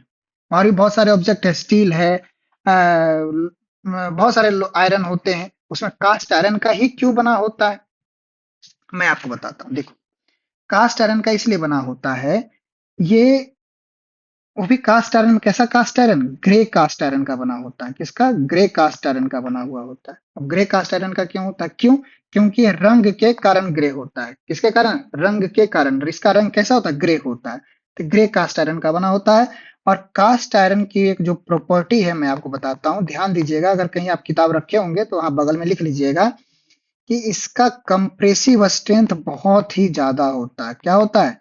कंप्रेसिव स्ट्रेंथ इसका ज्यादा होता है, टेंसाइल स्ट्रेंथ कम होता है। टेंसाइल स्ट्रेंथ क्या होता है? कम होता है। टेंसाइल स्ट्रेंथ इसका कम होगा। और क्या होगा? और ध्यान दीजिएगा, और बहुत सारी चीजें हैं जो अब मैं आपको बताने जा रहा हूं, ध्यान से दीजिएगा। इसमें जो होता है आपका ग्रेफाइट होता है। क्या होता है? ग्रेफाइट भी प्रयोग किया जाता है। किसमें? ग्रे कास्ट आयरन में। अब ग्रे कास्ट आयरन में ग्रेफाइट है। ग्रेफाइट आप जानते होंगे किसका काम करता है? सॉलिड लुब्रिकेशन, सॉलिड लुब्रिकेंट का प्रयोग किया जाता है। सॉलिड लुब्रिकेंट भी ग्रेफाइट को कहा जाता है कि एक स्नेहक के रूप में प्रयोग किया जाता है, ठोस स्नेहक के रूप में इसका प्रयोग किया जाता है। तो ग्रे कास्ट आयरन में क्या होता है? ग्रेफाइट भी होता है। आप कहोगे सर ग्रेफाइट का क्या प्रयोग किया जाता है, क्यों किया जाता है? क्योंकि इसके अंदर बहुत सारे दहन की प्रक्रिया होती है। बहुत सारे दहन की प्रक्रिया होती है और पिस्टन ऊपर नीचे की तरफ जाता है। तो यहाँ पर क्या होगा, बहुत सारे घर्षण होंगे, घर्षण के कारण वहां पर क्या होगा, आपका घिसावट होगा। तो घिसावट से बचने के लिए भी ग्रेफाइट लगाया जाता है, क्योंकि ये सेल्फ लुब्रिकेंट होता है, ये खुद से स्नेहन का काम करता है। और दूसरी बात, अगर कास्ट आयरन के कंपोजिशन की बात करें, इसमें कितना आयरन होता है, कितना क्या होता है, तो अब मैं आपको बताता हूँ। ग्रे कास्ट आयरन में 3.5%, कितना, 3.5% कार्बन होता है, 2.5% सिलिकॉन होता है, सिलिकॉन होता है। और क्या होता है इसमें, इसमें आपका लगभग कितना कह सकते हो, 0.65% क्या होता है, मैग्नीज होता है। क्या होता है, मैग्नीज होता है। अब इसमें कहोगे सर ये क्यों बता रहे हो आप, ये आपके निमी पब्लिकेशन बुक में लिखा हुआ है, इसलिए मैं बता रहा हूँ। मैं लाइन बाय लाइन, ये सारे लाइन आप खोजोगे तो निमी पब्लिकेशन में आपको ये सारे लाइन आपको उस किताब में लिखे हुए मिलेंगे। मैं लाइन बाय लाइन उस किताब को कवर कर रहा हूँ, ताकि आपका एक भी सवाल न छूटे। अब देखो, अब मैंने बता दिया ग्रेफाइट लुब्रिकेशन का काम करता है, स्नेहक का काम करता है। अगर सिलिकन की बात करें, तो सिलिकन क्या करता है, ये आप अगर सिलिकन की बात करोगे, कहाँ गया, हाँ यहाँ, अगर सिलिकन की आप बात करोगे तो सिलिकन क्या करता है, ये आपको टूटने से बचाता है, टूटने से बचाता है, टूटने से बचाता है। ठीक है, यानी कि क्या कहलाता है, इसको अंग्रेजी में कहेंगे तो ये क्या देता है, वियर रेजिस्टेंस, वियर रेजिस्टेंस, यानी कि ये टूटने फूटने से बचाता है। अगर बात करें मैग्नीज की, तो मैग्नीज क्या करता है, मैग्नीज जो होता है ये आपका कठोरता, कठोरता, कठोरता को क्या करता है, बढ़ाता है। यानी कि टफनेस को इंक्रीज करता है, स्ट्रेंथ को बढ़ाता है। इसको क्या कह सकते हैं, टफनेस को भी बढ़ाता है और स्ट्रेंथ को भी बढ़ाता है। ठीक है, चलो। तो ये बना किसका होता है, मैंने आपको डिटेल में बता दिया कि बना किस किस चीज का होता है। तो ग्रे कास्ट आयरन का बना होता है, और ग्रे कास्ट आयरन का मैंने पूरे अवयव को बता दिया, किसमें कितने कार्बन की प्रतिशत होती है, किसमें सिलिकॉन होता है, कितना मैग्नीज होता है। ये आपको हीट ट्रीटमेंट जब पढ़ोगे तो उसमें भी प्रयोग से, sorry, metal and non metal पढ़ोगे तो उसमें भी आपका प्रयोग होगा कि किसमें कार्बन की मात्रा क्या होती है, मैग्नीज रहने से क्या होता है, सिलिकॉन रहने से क्या होता है, वो अलग मैटर है। चलो ठीक है। अब बात करते हैं सिलेंडर ब्लॉक पे। अब जनरेटर में कास्ट आयरन का बना होता है, बाइक में एल्यूमिनियम एलॉय का बना होता है। ऐसा क्यों, ऐसा क्यों कि बाइक में एल्यूमिनियम एलॉय का बना होता है, जनरेटर में कास्ट आयरन का बना होता है। एल्यूमिनियम एलॉय की प्रॉपर्टी भी देख लेते हैं। एल्यूमिनियम मिश्र धातु, एल्यूमिनियम मिश्र धातु, जैसे मैंने आपको बताया कि ये जो जनरेटर होता है ये कैसा होता है, जनरेटर आप देखोगे तो जनरेटर कैसा होता है, भारी होता है, भारी भरकम होता है। क्यों होता है, क्योंकि कास्ट आयरन का भी वजन बहुत ज्यादा होता है, इसके कारण भारी होता है। जबकि एल्युमिनियम मिश्र धातु की बात करें तो वजन में कैसा होता है, ये हल्का होता है। और हल्का के साथ साथ और इसका एक इम्पोर्टेंस है, एक और इसकी महत्ता क्या है कि ये इसका जो होता है thermal conduction, thermal conduction, thermal conduction जो होता है वो भी बहुत ज्यादा होता है। थर्मल कंडक्शन कहने का मतलब होता है उष्मा संचरण। क्या होता है, उष्मा संचरण। अगर मैं बात करूं किसकी, थर्मल कंडक्शन, तो ये क्या होता है, उष्मा संचरण। आप कहोगे सर उष्मा संचरण की क्या आवश्यकता है यहाँ पे, आप तो ठीक ठाक यहाँ पर बता रहे हो कि मजबूत है, हल्का है, उष्मा संचरण की क्या आवश्यकता हो गई। तो उष्मा संचरण की आवश्यकता इसलिए हो गई क्योंकि इसके अंदर क्या होता है, दहन की प्रक्रिया होती है। अब दहन की प्रक्रिया होती है, अब ये छोटे छोटे जो आप ये छिद्र दिख रहे हो, होल्स दिख रहे हो, ये क्या होता है, यहाँ देखो, ये छोटे छोटे जो आप होल्स देख रहे हो, ये सब क्या है, इसमें कूलेंट यानी कि शीतलक, क्या, शीतलक या कहो कूलेंट, जो कि इंजन को ठंडा रखता है, उसका प्रवाह होता रहता है। इसमें छिद्र होते हैं जो क्या करते हैं, कूलेंट का प्रवाह होता है, इसमें कूलेंट फ्लो करता रहता है हमेशा। जैसे इंजन स्टार्ट हुआ, कूलेंट का प्रवाह शुरू हो गया, कूलेंट फ्लो कर रहा है। अब अगर ये ऐसा ऑब्जेक्ट बना होता है, ऐसे मटेरियल का अगर बना होगा जिसमें उष्मा संचरण नहीं होगा, यानी कि उष्मा का आदान प्रदान वो नहीं करेगा, तो क्या ये कूलेंट का कोई प्रयोग रह पाएगा वहां पर, कूलेंट की कोई आवश्यकता है नहीं है। अगर ये लकड़ी है, उसके बगल में तुम आइस रख दो, कुछ भी रख दो, तो उसके अंदर क्या, उसके पे कोई प्रभाव पड़ेगा, नहीं पड़ेगा। लेकिन अगर वही अल्युमिनियम का बना होता है, तो अल्युमिनियम में क्या होता है, उष्मा संचरण बहुत अधिक होता है। इसलिए जो यहाँ गर्मी पैदा होती है वो क्या करता है, तुरंत इससे कूलेंट के संपर्क में आके क्या करता है, उसको ठंडा कर देता है। इसलिए एल्युमिनियम एलॉय का भी सिलेंडर ब्लॉक बनाया जाता है। और जो एल्युमिनियम एलॉय का जो सिलेंडर ब्लॉक बनाया जाता है, ये आप बाइक में भी होता है या फिर कहाँ प्रयोग करते हैं, स्पोर्ट्स कार में भी इसका प्रयोग किया जाता है। स्पोर्ट्स कार में भी इसका प्रयोग किया जाता है। क्लियर है बात? क्यों किया जाता है? क्योंकि उसमें क्या होती है, दहन बहुत तेजी से होता है, उष्मा बहुत ज्यादा पैदा होता है। उष्मा पैदा होगा तो उसको ठंडा भी करना होगा, तो ठंडा करने के कारण भी क्या होता है, उसको एल्युमिनियम एलॉय का बनाया जाता है। साथ ही साथ उसको हल्का भी बनाना है, हल्का बनाने के कारण क्या होता है, ताकि वो ज्यादा तेजी से जा सके, इसलिए एल्युमिनियम एलॉय का प्रयोग किया जाता है। लेकिन जो आपसे सवाल पूछेगा क्वेश्चन में कि एल्युमिनियम एलॉय का क्यों प्रयोग किया जाता है, एल्युमिनियम मिश्र धातु का क्यों प्रयोग किया जाता है, तो इसका जो मेन कारण होगा वो होगा कि इसका जो थर्मल कंडक्शन होता है, उष्मा संचरण जो होता है, बहुत अधिक होता है। किसकी अपेक्षा? कास्ट आयरन की अपेक्षा, ग्रे कास्ट आयरन की अपेक्षा इसमें उष्मा संचरण ज्यादा होता है। क्लियर है बात? अब चलते हैं, देखो अब इसमें क्या क्या होता है, ये तो बना किसका होता है, ये तो पता चल गई बातें। अब देखो इसमें क्या होता है कि ये जो छोटे छोटे छिद्र हैं, इसमें हमेशा किसका प्रवाह होता रहता है, कूलेंट का प्रभाव होता है, प्रवाह होता रहता है। क्यों? ताकि इसको ठंडा रख सके। कूलेंट का भी प्रवाह होता है और इसमें कहीं कहीं इंजन ऑयल का भी प्रवाह होता है, जिसको आप लोग मोबिल कहते हो। क्योंकि इंजन ऑयल भी क्या करता है, शीतलक का काम करता है। सिर्फ इसका काम घर्षण को कम करना नहीं है, बल्कि शीतलन यानी कि कूलेंट का भी ये इस्तेमाल में किया जाता है। अब बात करते हैं ये बनावट इसकी कैसी होती है। ये ग्रे कास्ट आयरन का तो बना हुआ है, लेकिन क्या अलग-अलग पार्ट्स में बने होते हैं या कैसा बना होता है? तो देखो दो तरह से बना होता है। एक होता है सिंगल कास्टेड, देखो यहाँ पर एक होता है सिंगल पीस कास्टिंग होता है और एक डबल टू पीस कास्टिंग होता है। अब सिंगल पीस कास्टिंग क्या होता है, टू पीस कास्टिंग क्या होता है, इसको समझते हैं। ठीक है, चलो देखो, अगर मैं सिंगल पीस कास्टिंग की बात करूं, अगर मैं सिंगल पीस कास्टिंग की बात करूं तो सिंगल पीस कास्टिंग क्या होता है, ये जो होता है एक ही मटेरियल, इसमें कहीं भी कोई भी जोड़ नहीं होगा। क्या नहीं होगा? कोई भी जोड़ नहीं होगा। यानी कि जो होगा एक ही ऑब्जेक्ट का बना होगा, इसमें किसी प्रकार का कोई जोड़ नहीं होगा। अब इसमें क्या होता है, अब जोड़ नहीं होगा तो क्या होगा, अगर जोड़ नहीं होगा तो यहाँ पर जो दहन की प्रक्रिया होगी, दहन की प्रक्रिया होने के कारण इसमें किसी तरह का कोई लीकेज नहीं होगा। क्या होगा? लीकेज नहीं होगा। जोड़ नहीं होने के कारण क्या होगा? लीकेज नहीं होगा।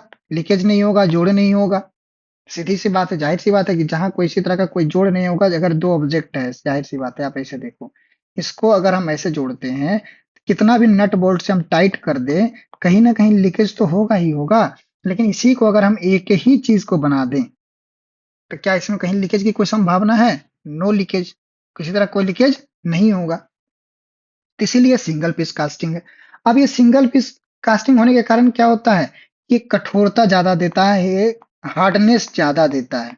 हार्डनेस कहो या रिजिडिटी कहो, ये ज्यादा देता है। ठीक है, लेकिन अगर इसकी बात करें कि अगर एक ही में बना होता तो ये क्या होता है, भारी ज्यादा होता है। ये भी ध्यान रखना, इसका एक डिसएडवांटेज है कि ये भारी ज्यादा हो जाएगा, क्योंकि दो की जगह एक कोई बना दिया हमने तो ये भारी ज्यादा हो जाता है, लीकेज प्रूफ होता है, ये सारी चीजें है। इसमें क्या होगा, अब आगे देखते हैं। अगर टू पीस कास्टिंग की बात करें तो इसमें क्या होता है कि सिलेंडर ब्लॉक,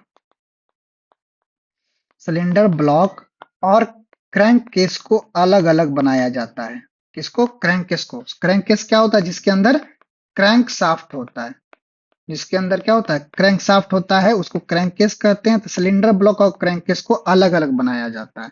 अब कहोगे कि सर दोनों को अलग अलग बनाया या एक में बनाए, क्या अंतर है, इससे कोई फर्क है? आप तो बोले कि अलग अलग बनाएंगे तो लीकेज की संभावना होगी, तो हाँ बिल्कुल होगी। लेकिन इस लीकेज के को बंद करने के लिए इसके बीच में, जैसे देखो मैं आपको यहाँ बताता हूँ, ये हो गया क्या, सिलेंडर ब्लॉक हो गया, ये आपका हो गया क्रैंक केस, ये आपका सिलेंडर ब्लॉक और ये आपका हो गया क्रैंक केस। अब ये अलग-अलग है, तो इसके बीच में क्या होगा, इसके बीच में एक गैस्केट डाला जाएगा, गैस्केट जिसको हम लोग हिंदी भाषा में वॉशर कहते हैं। ये क्या होता है, गैस्केट होता है। गैस्केट भी आपको पढ़ना है, इसको हम डिटेल में आपको पढ़ाएंगे, किस किस मटेरियल का बना होता है, कहाँ पे किस गैस्केट का प्रयोग किया जाता है, ये भी आपको बुक में आपके नीमी पैटर्न बुक में दिया हुआ और आपको पढ़ना है। तो इसके बीच में दिया जाता है, जिससे क्या होता है, लीकेज प्रूफ हो जाता है। आप ऐसे समझो, यहाँ देखो, ये आपका यहाँ पर आप ध्यान से देखोगे तो ये आपका यहाँ पर देखना ध्यान से, ये सारा चीज यहाँ से यहाँ तक, यहाँ से यहाँ तक क्या हो गया, आप मैं यहाँ अंडरलाइन कर देता हूँ, ये आपका सिलेंडर ब्लॉक हुआ। क्या हो गया, सिलेंडर ब्लॉक हो गया। और ये आपका क्या हो गया, क्रैंक केस हो गया। क्या हो गया, इसको कहते हैं क्रैंक केस। इसी के अंदर आपका क्या, क्रैंक शाफ्ट रोटेट करता है। ये देखो जुड़े, यहाँ पे क्रैंक शाफ्ट होता है, ठीक है। इसके नीचे क्या होता है, वायल पैन या वायल सम्प, मैंने आपको बताया। और ये आप जो देख रहे हो एक्स्ट्रा, यही क्या है, यही आपका गैस्केट है। ये जो आप देख रहे हो यहाँ पे गैस्केट है। गैस्केट क्या करता है, लीकेज प्रूफ बना देता है, यहाँ से लीक होने नहीं देता है। ये गैस्केट हो गया। और अगर मैं दोनों अलग अलग बनाऊंगा तो यहाँ पर भी क्या लगा होगा, गैस्केट लगा होगा। यहाँ पर क्या लगा होगा, गैस्केट लगा होगा। और अगर दोनों एक ही में बना हुआ होगा तो यहाँ पर गैस्केट का प्रयोग नहीं होगा। अब दोनों में डिफरेंस क्या है कि गैस्केट लगा होगा तो नहीं होगा। तो मैं देखो यहाँ पे आपको शॉर्ट टर्म बता देता हूँ, आसान भाषा में।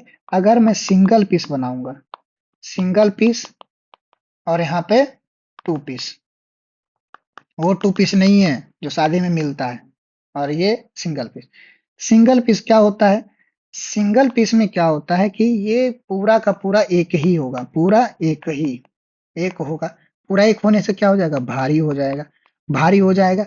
अब अगर मान लिया जाए कि अगर एक ही है, तो मान लिया जाए इस सिलेंडर में हमको खराबी आ गया, कोई खराबी आ गया, इसके लाइनर में खराबी आ गया, सिलेंडर में कुछ खराबी आ गया, तो हमको जब इंजन को हम निकालेंगे तो क्या होगा, क्रैंक केस साथ में निकलेगा। अगर बदलना होगा तो हमको पूरा बदलना होगा, क्रैंक केस भी बदलना पड़ जाएगा। लेकिन अगर टू पीस में होगा तो दो हिस्सा में होगा, दो हिस्से में होगा, दो हिस्सा होगा।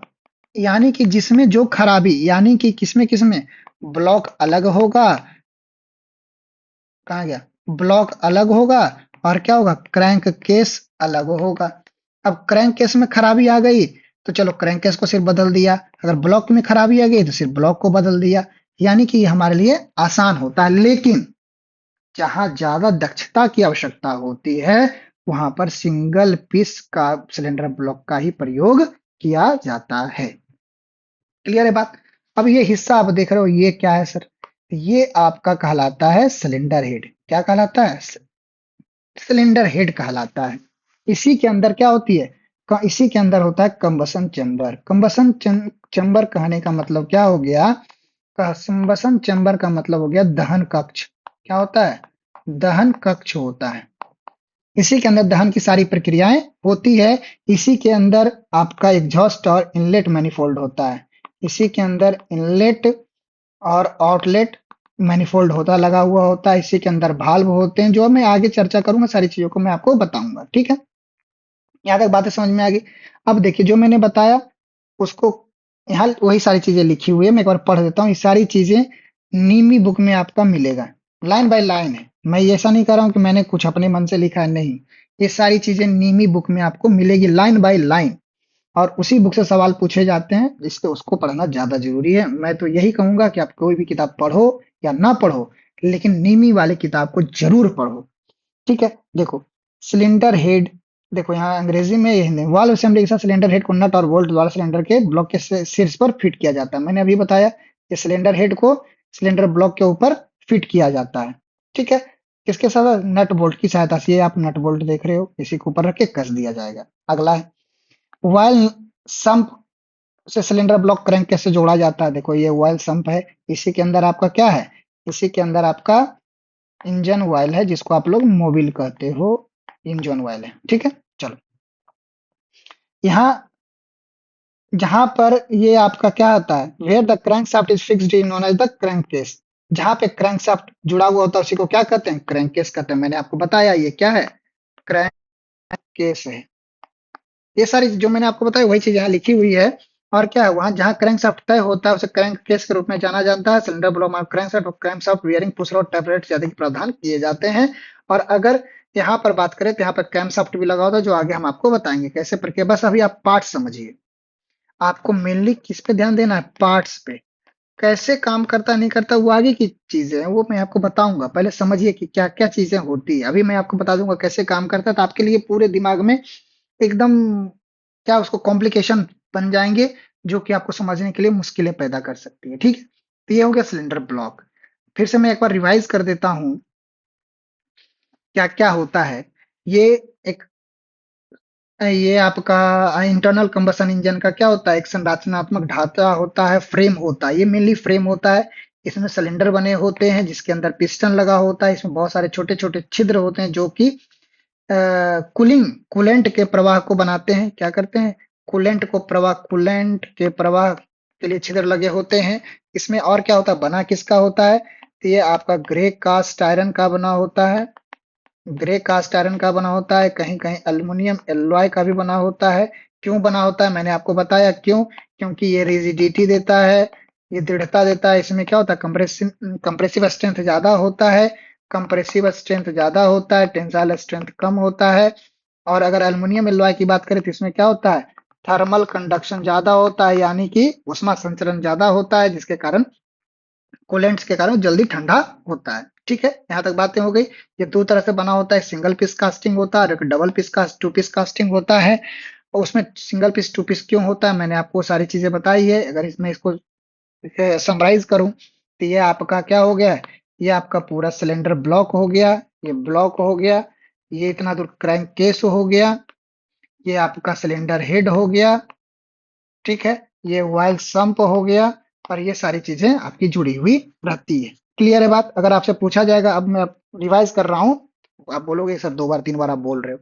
क्यों बोल रहा हूँ, क्योंकि ताकि आपको याद हो, सवाल पूछे जाते हैं। ब्लॉक किसका बना होता है, कास्ट आयरन का बना होता है। अगर बात करूं, एल्युमिनियम एलॉय का होता है, लेकिन आपसे अगर सवाल में कास्ट आयरन और एल्युमिनियम एलॉय दोनों दिया हुआ है तो आप कास्ट आयरन को टिक करोगे, और अगर ए और बी दोनों दिया हुआ है तो आप कास्ट आयरन और एल्युमिनियम एलॉय दोनों टिक करोगे। ठीक है, अब बात करते हैं क्रैंक केस, इसमें क्या लगा होता है, क्रैंक शाफ्ट होता है। कभी कभी दोनों केस में एक ही बना होता है, कहीं के दोनों अलग होता है। दोनों के बीच में क्या लगा होता है, गैस्केट लगा होता है, जिसको कि हम लोग बासर भी कहते हैं या गैस्केट कहते हैं। यहाँ भी गैस्केट लगा हुआ है। क्लियर है बात यहाँ तक। चलो, कंस्ट्रक्शन मैंने आपको सारी चीजें बता दी है। अब आता है लाइनर्स ऑफ सिलेंडर। नेक्स्ट आपको पढ़ना है क्या, लाइनर्स ऑफ सिलेंडर। लाइनर क्या होते हैं, अब देखिए, यहाँ पे आप देख पा रहे हो ये जो येलो येलो पार्ट है, आप ये जो येलो येलो पार्ट देख रहे हो, ये जो पीला पीला हिस्सा है, ये क्या है, ये लाइनर है। और लाइनर क्या होता है, तो यहाँ पर आप देखो, ये जो होल है, ये जो छिद्र है, इसी के अंदर मैंने बोला पिस्टन होता है। पिस्टन ऊपर नीचे की तरफ जाता है। क्या करता है, पिस्टन ऊपर नीचे जाता है, पिस्टन ऊपर नीचे जाता है। अब ऊपर नीचे जाएगा, जाहिर सी बात है, दो बात चीजें संपर्क में होगी और ऊपर नीचे होगी तो क्या होगा, यहाँ पे घर्षण पैदा होगा। अब घर्षण पैदा होगा, ऊपर से तापमान भी यहाँ पे अधिक है क्योंकि यहाँ पे दहन हो रहा है। तो जब घर्षण होगा तो घर्षण के कारण क्या होगा, यहाँ पर टूटेगा। अब टूटेगा, तब जाहिर सी बात है कि अगर यहाँ पर ये टूट जाता है, ये इसमें घिसावट हो जाती है, तो आपको क्या होगा, पूरा ब्लॉक बदलना पड़ेगा, पूरे सिलेंडर ब्लॉक को बदलना पड़ेगा। और उस ब्लॉक को बदलने में ज्यादा खर्च आएगा। इसके लिए क्या करता है, इसके बीच में, पिस्टन और सिलेंडर के बीच में एक ऑब्जेक्ट लगाया जाता है जिसको कहते हैं लाइनर। क्या है, देखो यही है आपका लाइनर। आप यहाँ जो येलो येलो देख रहे हो, यही लाइनर है। और इसी के अंदर देखो, ये कनेक्टिंग रॉड है। यहाँ से देखो, ये कनेक्टिंग रॉड है, यहाँ से ये कनेक्टिंग, इधर कनेक्टिंग। और इसके अंदर क्या है, पिस्टन आपका ऊपर नीचे हो रहा होगा। अब ये पिस्टन ऊपर नीचे होगा तो क्या सिलेंडर के डायरेक्ट संपर्क में है, नहीं है। क्यों नहीं है, क्योंकि बीच में लाइनर है। अब अगर घिसावट होगी तो लाइनर की घिसावट होगी, अगर हमको बदलना होगा तो लाइनर को चेंज कर देंगे, तो क्या होगा, चिकनाहट बनी रहेगी। अब ये चिकनाहट कैसे बनी रहेगी, तो इसके अंदर क्या होता है, इसके अंदर एक प्रक्रिया, मशीनिंग प्रक्रिया होती है जिसको हॉनिंग कहा जाता है। ये किया हुआ रहता है। पूछा गया सवाल है कि लाइनर के अंदर कौन सी मशीनिंग प्रक्रिया की जाती है, उसके सरफेस फिनिश के लिए, उसके ऊपरी सतह को फिनिश करने के लिए किस मशीनिंग प्रक्रिया का यूज किया जाता है, तो वहां पर क्या किया जाता है, हॉनिंग। हॉनिंग एक ऐसी मशीनिंग प्रक्रिया है जो कि बाहरी सतह को, यानी कि इस सतह को क्या करेगा, चिकनाहट के लिए किया जाता है। आगे मैं आपको जब लेथ पढ़ाऊंगा, सॉरी आपको फिटर में तो नहीं पढ़ना है, बस इतना समझिए कि होनिंग एक सरफेस फिनिश प्रक्रिया है। क्लियर है? अब ये लाइनर जो लगे होते हैं ये भी दो तरह के होते हैं। दो तरह के होते हैं, कौन कौन दो तरह के होते हैं? तो एक होता है वेट लाइनर और एक होता है ड्राई लाइनर। वेट और ड्राई, नाम से ही पता है कि ड्राई है मतलब क्या होगा, सूखा होगा, और वेट मतलब गीला होगा। अब गीला कहने का मतलब क्या? गीला कहने का मतलब इसमें अगर गीला की बात करूं, मैं वेट लाइनर की बात करूं, तो इसके क्या होंगे, आसपास कूलेंट होंगे। कूलेंट मतलब शीतलक होंगे। और ड्राई होगा तो ये कूलेंट के संपर्क में नहीं होगा। बस यही तो मेन डिफरेंस है। यही तो मेन डिफरेंस है कि गीला क्या होता है, ड्राई क्या होता है। तो गीला है तो कूलेंट के संपर्क में होगा, और ड्राई तो कूलेंट के संपर्क में नहीं होगा। आगे देखते हैं क्या क्या है। देखो, ये लाइनर क्या है? Liner is a thin cast iron circular cell which is centrifugally cast. Liner एक पतला कच्चा लोहा गोलाकार खोल होता है जिसे केंद्र प्रसारक रूप में ढाला जाता है। ये एक सेंट्रीफ्यूगली कास्टेड होता है। सेंट्रीफ्यूगल कास्टिंग एक प्रकार होता है। सेंट्रीफ्यूगल कास्टिंग, बहुत सारे कास्टिंग के प्रकार होते हैं, उसमें एक सेंट्रीफ्यूगल कास्टिंग होता है। ठीक है, चलो, ये मैंने आपको दिखाया। देखिए आप यहाँ पर कैसा है, ये गोलाकार संरचना है। किसका बना होता है? तो कास्ट आयरन का ही बना होगा। किसका होगा? कास्ट आयरन का भी बना होगा। कहीं के एल्युमिनियम एलॉय का भी होगा, लेकिन आपको उतना डिटेल में नहीं जाना है। वो आगे कक्षाओं में डिप्लोमा बीटेक वालों के लिए पढ़ना है, लेकिन आपको आईटीआई के लिए सिर्फ इतना जानना है कि कास्ट आयरन का ही जनरली बना होता है। अभी कास्ट आयरन में क्या होगा, क्रोमियम मिला होगा। क्रोमियम जहां भी होगा वो क्या करेगा, हार्डनेस देगा। अब देखो, यह सिलेंडर ब्लॉक को तेजी से घिसाव और दहन के कारण होने वाली क्षति से बचाता है। मैंने बोला ना आपको कि अगर यहाँ पर क्या होगा, दहन इसके अंदर होगा तो ये डायरेक्ट संपर्क में नहीं आएगा। जब पिस्टन इसके डायरेक्ट संपर्क में, तो क्या होगा, ये आपका बीच में क्या करेगा, रोकेगा। किसको? सिलेंडर को, सिलेंडर के बोर को। किससे? क्षति होने से रोकेगा। ठीक है।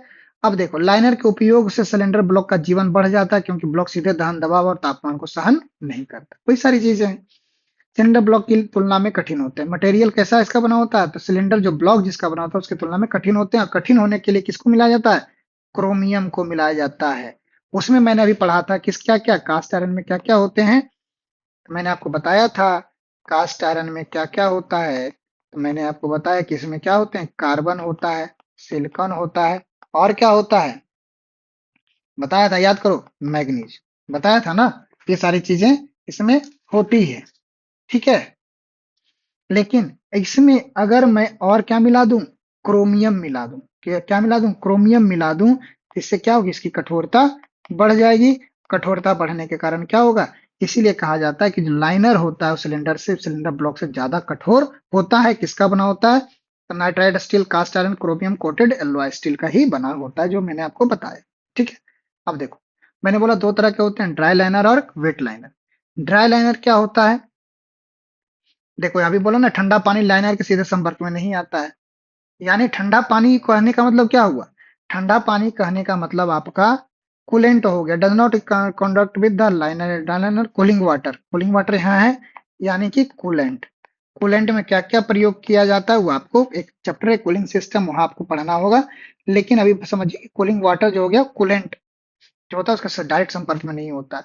अब डायरेक्ट संपर्क में नहीं होने के कारण क्या होगा, ड्राई हो जाएगा। अब इन डायनेमिक सिलेंडर ब्लॉक के साथ एक इंटरफेस फिट होता है। इंटरफेस फिट कहने का मतलब क्या? फिट, लिमिट, फिट, टॉलरेंस एक चैप्टर है जो आपको पढ़ना है, वो मैं आपको पढ़ाऊंगा। Limit, fit and tolerance. और लिमिट, फिट, टॉलरेंस में ही फिट तीन प्रकार के होते हैं। ट्रांजिशन फिट होता है, इंटरफेरेंस फिट होता है, उसी में से एक फिट है इंटरफेरेंस फिट। ये देखो, वो मैं आपको बताऊंगा कैसा फिट होता है। बस इतना ही समझो कि एक ऐसा फिट होता है जो कि जैसे ये सिलेंडर है, इसके अंदर आपका क्या लगा हुआ होगा, एकदम इसे संपर्क में सटा हुआ होगा लाइनर। क्या होगा, इसके संपर्क में एकदम लाइनर सटा हुआ होगा। ठीक है। अब देखो, ड्राई टाइप लाइनर में बोर में डालने और बोर से निकालने के लिए एक विशेष प्रक्रिया की आवश्यकता होती है। अब बात करते हैं वेट लाइनर। एक ये भी एक लाइनर है जो कि आजकल नए टर्म में प्रयोग किया जाता है, लेकिन आपको भी नहीं पढ़ना है, निमी पैटर्न में नहीं पढ़ना है, लेकिन ये भी एक नया लाइनर है जो कि आजकल प्रयोग किया जाता है। सो इसको हम लोग इंक्लूड नहीं करेंगे, इसकी चर्चा करेंगे। ठीक है। देखो, वेट लाइनर क्या होगा, direct contact with the cooling water, direct संपर्क में होता है। अब क्या होता है, लाइनर ब्लॉक में ढीले होते हैं और ये ब्लॉक सिलेंडर हेड में अवकाश के बीच समर्थित होते हैं। देखो, दोनों में अंतर समझो। ये जो लाइनर है ये कैसा है, इंटरफेरेंस फिट के तहत है, यानी कि एकदम चिपका हुआ रहेगा। जबकि वेट लाइनर की बात करें तो पूरी तरह चिपका हुआ नहीं रहेगा, इसमें गैप होगा। देखो यहाँ पे आपको गैप दिख रहा होगा। ठीक है। ये क्या है, देखो ये सिलेंडर ब्लॉक है, ग्रे वाला जो दिख रहा है, ब्लैक वाला आपका लाइनर दिख रहा है। इसके बीच में क्या है, गैप है। और यही गैप में क्या होता है, आपका कूलेंट का प्रवाह होता रहता है। और इसको, इस लाइनर को अगर मान लीजिए कोई खराबी आ गया तो लाइनर को क्या करते हैं, निकाल के लाइनर को ही चेंज करते हैं। तो चूंकि ये डायरेक्ट पूरा फिट होता है, एकदम टाइटली फिट होता है, इस कारण इसको निकालना लगाना थोड़ा मुश्किल होता है, टफ होता है। जबकि ये थोड़ा सा इसमें गैप होता है, इसमें टॉलरेंस दिया रहता है, क्लियरेंस होता है, इसलिए इसको निकालना और सेट करना थोड़ा आसान होता है। ठीक है, चलो अब बात करते हैं सिलेंडर हेड की। तो यहाँ तक हमने क्या क्या समझा, यहाँ तक हमने समझा कि सिलेंडर ब्लॉक है ये। आप देखो यहाँ से, आप इस ब्लॉक, इसमें आप ज्यादा बेहतर समझोगे इस फोटो में। देखो अब यहाँ पर जो मैंने बताया आपको, वो आप यहाँ से समझो इस टॉपिक, इसमें इसमें क्या क्या है। ये जहां पे आपका बना हुआ है, ये जो आपका हिस्सा है, ये क्या है, आपका सिलेंडर ब्लॉक है। यहाँ पे आपका कहीं ना कहीं क्रैंक केस होगा, यहाँ पे क्रैंक शाफ्ट होगा, ये इसको रोटेट कर रहा होगा। ये आपका ब्लॉक हो गया। इसी के नीचे देखो, यहाँ पे मोबिल का सप्लाई होगा, इंजन फ्यूल का सप्लाई होगा, और उधर से मोबिल का सप्लाई होगा। जो भी जैसे भी अपना कंस्ट्रक्शन अलग अलग होता है, डिपेंड करता है। अब इसके अंदर क्या क्या होता है, इसके अंदर देखो आप यहाँ पे, इसके अंदर ये पिस्टन लगा होता है। पिस्टन आप देखोगे, ध्यान से देखना, मैं जहां जहां भी पॉइंटर लेके जाऊंगा ध्यान से देखना। ये आपका एक सिलेंडर हो गया, सिलेंडर हो गया, ये पूरा सिलेंडर ब्लॉक हो गया। इसके अंदर सिलेंडर हो गया, सिलेंडर के अंदर ये पिस्टन है, ये पिस्टन है, आगे मैं इसकी चर्चा करूंगा। ये पिस्टन ऊपर नीचे होता है। अब देखो यहाँ पर एक गैप आपको दिख रहा होगा, ध्यान से देखो, यहाँ पर एक गैप दिख रहा है। यही क्या है, यहाँ पर जो गैप के बाद जिसके पिस्टन जिसके संपर्क में है, वो लाइनर है। क्या है, लाइनर है। ध्यान से देखना, सिलेंडर और पिस्टन डायरेक्ट संपर्क में नहीं होते हैं, सीधे संपर्क में नहीं होते हैं। उसके बीच में क्या होता है, लाइनर भी लगा होता है। क्या होता है, लाइनर भी लगा होता है। ठीक है। और लाइनर कितने प्रकार के होते हैं, लाइनर दो प्रकार के होते हैं। लाइनर कितने प्रकार के होते हैं, दो प्रकार के होते हैं, वेट लाइनर और ड्राई लाइनर। ठीक है, यहाँ तक तो बातें समझ में आ गई। अब ऊपर क्या होता है, यहाँ पर सिलेंडर हेड लगा होता है। अब सिलेंडर हेड के बारे में हम लोग पढ़ते हैं, सिलेंडर हेड क्या होता है। ये जो आप देख रहे हो, ये जो हिस्सा है, ये हिस्सा, ये सिलेंडर हेड है। ये नहीं, ये हिस्सा क्या है, सिलेंडर हेड है। मैं फिर से बताने की कोशिश कर रहा हूँ, ध्यान से समझिएगा। ये जो हिस्सा आप देख रहे हो, ये वाला हिस्सा, ये टोटल सिलेंडर हेड है। ये ब्लॉक है, इसके अंदर सिलेंडर है, ये आपका पिस्टन है, यहाँ पर लाइनर इसमें लगा, देखो सिलेंडर है, सिलेंडर के अंदर लाइनर लग रहा है।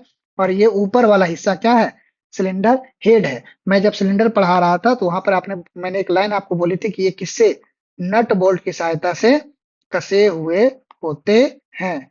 आप देखिए वो। ठीक है।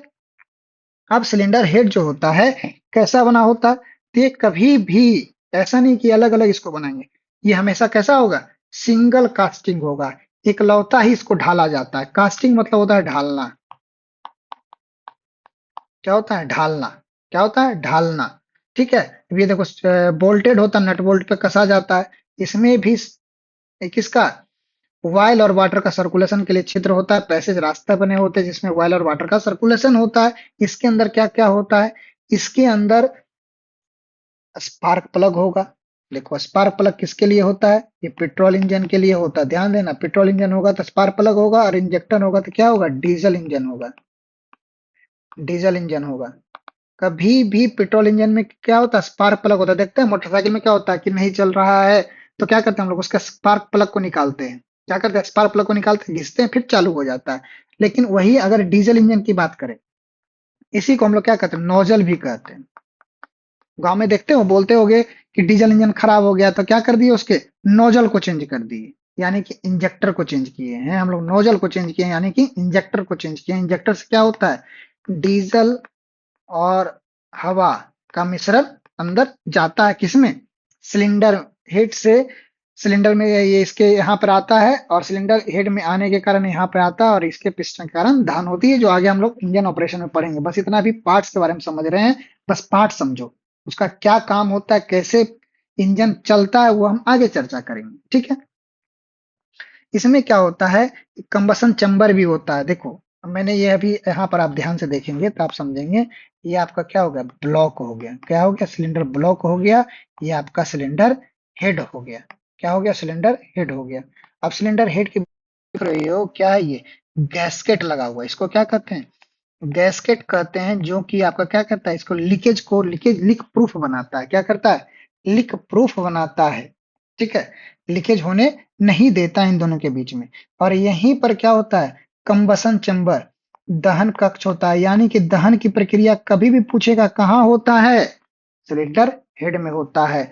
दहन कक्ष है, कंबसन दहन कहाँ होगा, सिलेंडर में। आग कहाँ जलेगा, सिलेंडर में। मैंने एक बहुत अच्छे शिक्षक को देखा, बहुत ही प्रसिद्ध शिक्षक को देखा, वो पढ़ा रहे थे, मुझे एक लड़के ने वीडियो भेजा है कि बता रहे थे सिलेंडर में दहन होता है, सिलेंडर में दहन होता है। नहीं, सिलेंडर दहन कहाँ होता है, दहन सिलेंडर हेड में होता है। दहन कक्ष कहाँ होता है, सिलेंडर हेड में होता है। ठीक है, चलो। ये overhead valve system cylinder head rockers of assembly का समर्थन करता है। इसमें क्या क्या होते हैं, इसमें देखो यही सिलेंडर हेड है। यहाँ पर ये जो है, ये आप देख रहे हो, इसको कहते हैं कैम शाफ्ट। आगे हम चर्चा करेंगे। क्या है ये, कैम शाफ्ट है। क्या है, कैम शाफ्ट है। ये सिलेंडर होल है, जिसको सिलेंडर भी कहते हैं। ये आपका कैम शाफ्ट हो गया। ये आपका कैम शाफ्ट रोटेट करता है, घूमता कैसे है, यहाँ पर बेल्ट लगा होता है, और वो बेल्ट किससे जुड़ा होता है, क्रैंक शाफ्ट से जुड़ा होता है, जो मैं आपको बताऊंगा। बस अभी अब हम इंजन के पार्ट से इंट्रोडक्शन होता है ना, कि नया आदमी मिल रहा है तो क्या है उसके बारे में बाद में जानेंगे, कि उसका व्यवहार कैसा है, वो आदमी अच्छा है बुरा है, वो बाद में जानेंगे। पहले जानते हैं कि वो आदमी है, वो आदमी एक इंसान है, उसका नाम क्या है, बस ये अभी हम जानने की कोशिश कर रहे हैं। ये बना किसका होता है, कास्ट आयरन और एल्युमिनियम एलॉय का ये भी बना होता है। ठीक है, नेक्स्ट है आपका क्रैंक केस। क्रैंक केस क्या होगा, यहाँ पर ये क्रैंक शाफ्ट है, जहाँ पे क्रैंक शाफ्ट लगा होता है उसको हम लोग क्रैंक केस कहते हैं, जिसकी चर्चा हम लोग नेक्स्ट वीडियो में करेंगे। फिलहाल आप लोग सिलेंडर ब्लॉक, सिलेंडर हेड को एक बार रिवाइज कर लेंगे। इस वीडियो को आप लोग अगर कभी नहीं पढ़े हैं तो 2 बार 3 बार इस वीडियो को देखें, तो आपको समझ में आएगा। और इससे रिलेटेड जो भी क्वेरीज आपके हैं, कोई भी अगर आप चीज आपको नहीं समझ में आए कि हाँ सर ये फिर से आप बता देंगे, या इसको ऐसे कुछ और तरीके से बताना होगा, तो आप मुझे इंस्टाग्राम पे भी फॉलो कर सकते हो, या टेलीग्राम पे मैसेज कर सकते हो, प्रणव_अनसॉल्व्ड। ये मेरे टेलीग्राम भी है और इंस्टाग्राम भी है। आप इस पे मुझे मैसेज कर सकते हो और पूछ सकते हो कि हाँ सर मुझे यहाँ दिक्कत है। ठीक है, चलिए मिलते हैं अगली कक्षा में, अगले लेक्चर के साथ, जहां हम लोग क्रैंक केस, क्रैंक शाफ्ट और भी बहुत सारी चीजों के बारे में चर्चा करेंगे। तब तक के लिए आप लोग अपना ध्यान रखेंगे। नमस्कार।